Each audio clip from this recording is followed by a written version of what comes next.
लखनऊ से बड़ी खबर 69,000 शिक्षक भर्ती मामले को लेकर ये बड़ी खबर है।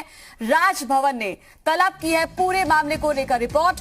राज्यपाल ने खुद शिक्षा मंत्री और अपर मुख्य सचिव से ली है पूरी जानकारी। बेसिक शिक्षा मंत्री सतीश द्विवेदी ने राज्यपाल आनंदीबेन को ये रिपोर्ट दी है और मंत्री सतीश द्विवेदी और अपर मुख्य सचिव रेणुका कुमार ने राज्यपाल को दी है पूरी जानकारी। राज्यपाल को दी गई है अनामिका शुक्ला प्रकरण की भी जानकारी। तो बड़ी खबर आपको बता रहे हैं, राज्यपाल को इस पूरे प्रकरण को लेकर जानकारी दी गई है, रिपोर्ट सौंपी गई है। 69,000 शिक्षक भर्ती का मामला, राजभवन ने इसको लेकर तलब किया और पूरे मामले की रिपोर्ट सौंपी गई है। इस पर ज्यादा जानकारी देने के लिए लखनऊ से हमारे साथ विशाल रघुवंशी लाइव जुड़ चुके हैं। विशाल, क्या कुछ जानकारी? राज्यपाल के पास सब रिपोर्ट पहुंची है, क्या अब होगा आगे?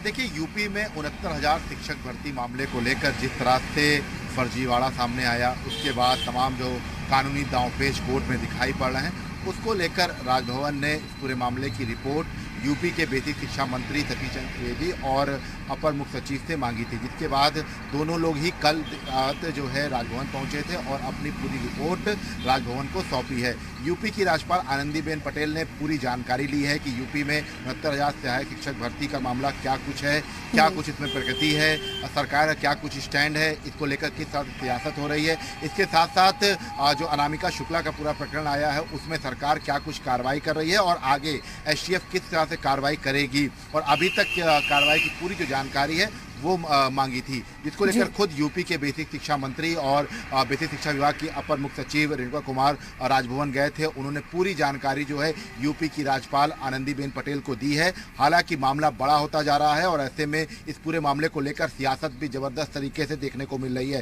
कांग्रेस, समाजवादी पार्टी लगातार इस पूरे मामले को लेकर सरकार पर हमलावर हैं, जिसके बीच अब यूपी की राज्यपाल ने भी इस पूरे मामले की रिपोर्ट मांग ली थी, जिसको फिलहाल यूपी के बेसिक शिक्षा मंत्री और यूपी अपर मुख्य सचिव रेणुका कुमार ने सौंप दी है। पूरी जो विस्तृत रिपोर्ट थी कि क्या कुछ अभी तक इस पूरे मामले में सरकार का स्टैंड रहा है, यहां तक कि कोर्ट में क्या कुछ प्रक्रिया चल रही है, इस पूरे बारे में भी जो है यूपी के बेसिक शिक्षा मंत्री ने अवगत कराया है यूपी की राज्यपाल को। फिलहाल ये कहा जा सकता है कि राजभवन इस पूरे मामले को लेकर काफी गंभीर है और यही वजह है कि पूरे मामले की जो रिपोर्ट है वो यूपी की राज्यपाल की तरफ से मांगी गई थी, जिस पर यूपी के बेसिक शिक्षा मंत्री ने अपनी पूरी रिपोर्ट जो है वो यूपी की राज्यपाल को सौंप दी है और उसमें यह भी बताया है कि क्या कुछ कार्रवाई एसटीएफ कर रही है, अनामिका शुक्ला मामले में क्या एसटीएफ ने अभी तक कितने लोगों को गिरफ्तार किया है, किस तरह से खोज की जा रही है, मास्टरमाइंड अभी तक फरार है, उसको कैसे पकड़ने की कोशिश की जा रही है। तो इन सब चीजों के बारे में पूरी जानकारी दी है। यहां तक कि यह भी बताया है कि गोंडा में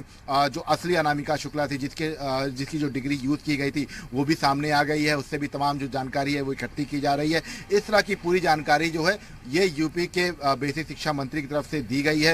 ये भी बताया गया है कि हाईकोर्ट की डबल बेंच में पूरा मामला है, इसके साथ साथ सुप्रीम कोर्ट ने भी इस पूरे मामले को लेकर स्टे लगाया है। तो पूरी जो प्रक्रिया है, जो इस पूरे मामले को लेकर लगातार सियासत हो रही है और जो विधिक कार्रवाई सरकार कर रही है, इन सब चीजों के बारे में यूपी की राज्यपाल को अवगत कराया है। जी, इसमें यह भी कहा जा रहा था कि पुलिस, प्रयागराज जो पुलिस है, उन्होंने प्रदेश सरकार से जांच एजेंसी को बदलने के लिए सिफारिश की थी, ऐसा भी कोई बात थी? देखिए, चूंकि राजभवन में उन्हीं चीज़ों को जानकारी दी गई है जो तथ्यात्मक है। खास तौर से चूंकि रिपोर्ट पूरी दी गई है यूपी के बेसिक शिक्षा मंत्री की तरफ से, तो जाहिर सी बात है कि राजभवन इस पूरे मामले को लेकर काफ़ी गंभीर है और इसी कड़ी में जो जांच प्रक्रिया है उसके बारे में पूरी एक रिपोर्ट दी गई है। हालांकि ये बिल्कुल सही बात है कि प्रयागराज पुलिस ने जो है इस तरह की कुछ सिफारिश जरूर की है, लेकिन अभी तक उसको लेकर कोई ऑथेंटिक बयान नहीं दिया गया है, तो इसको फिलहाल इस रिपोर्ट में शायद नहीं शामिल किया गया। लेकिन हाँ, ये जरूर बताया गया है कि एसटीएफ लगातार जांच कर रही है, चूंकि इससे पहले भी लगातार फर्जी शिक्षकों के मामले को लेकर एसटीएफ जांच कर रही थी। प्रेरणा ऐप के बारे में बताया गया है कि कैसे प्रेरणा ऐप के जरिए टीचर की ऑनलाइन हाजिरी जो है वो कराई जा रही ताकि फर्जीवाड़ा रुक सके।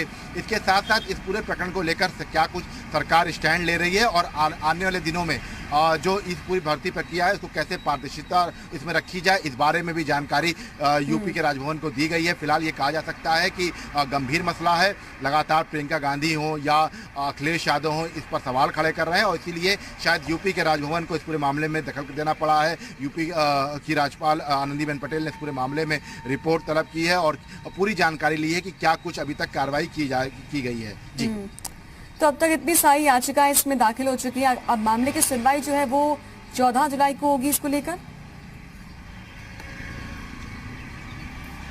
देखिए, इस पूरे मामले को लेकर अलग अलग याचिकाएं हैं वो दाखिल है। जैसे कि सुप्रीम कोर्ट की अगर हम बात करें तो सुप्रीम कोर्ट में शिक्षा मित्रों के जो पद थे उनको जो है होल्ड करने की बात कर दी गई।